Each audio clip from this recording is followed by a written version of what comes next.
evening. I'm Amber Alicia. And I'm Derek Kendall. And we're your red carpet hosts. And we're coming to you live with trading photos at Infinite Exposure Fashion Week, part of New York Fashion Week. And I'm here with Jennifer Phelps, the designer of Tokyo Twiggy. And I'd love to hear all about your line. I'm very intrigued by the fact that you make your own textiles.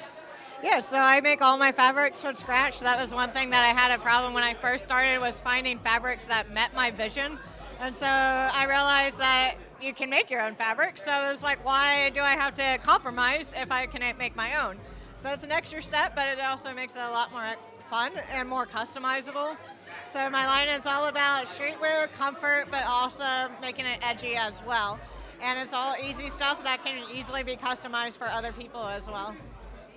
Nice. And what do you use as materials? Like, I know you create them, but what is your base?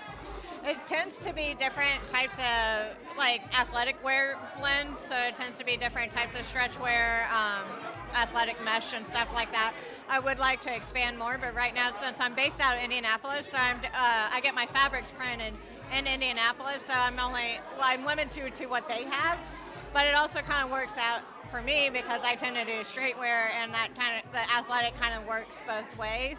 But at some point, I would like to also expand to trying to make for other fabrics as well. I was gonna ask, being that your name is Tokyo Twiggy, I was gonna ask, like, why the name Tokyo Twiggy if you're based out of Indianapolis, right?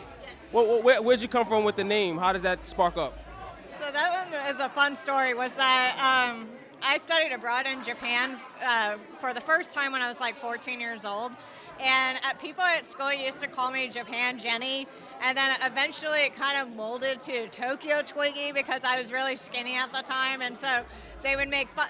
They almost made it like they were making fun of me, but I kind of liked the ring to it, so I just kept it as like my brand name because I was like, you know what? Yeah, that's what I am. So it was kind of funny to change that into it.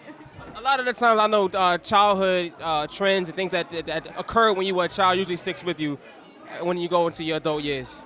That's amazing. Great job out there. Great pieces, fashion, and everything. I love it. The story is amazing. Very inspirational. No, thank you guys. You guys have been incredible. So.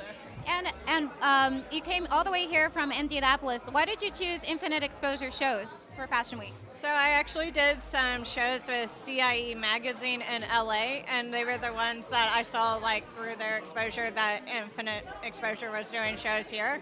And so it was like, well, I liked working with that group, and so I was like, I definitely want to be a part of this group as well. And so I really enjoyed it. So I was really glad to have that kind of connection and to be able to be a part of such a great program. So I'm just really blessed and happy for it. So. Shout out to Peekaboo Productions, Juan Carlos, Darren V, and Marty Lotus as well. Y'all doing a hell of a good job over here. Bringing on the longboard designers like this, keep it up, keep it up. Trust me, believe me. Yeah, we're honored to have you here, and thank you so much for the beautiful, the beautiful endorsement. Thank you guys. You guys are so incredible. Anytime, I'd be glad to be a part of any of these. So. The best way to contact me on social media is Instagram, and it'll be Tokyo_Twiggy, and that is the way to get a hold of me. So any custom or anything like that, just get a hold of me there. I better follow her because I said so.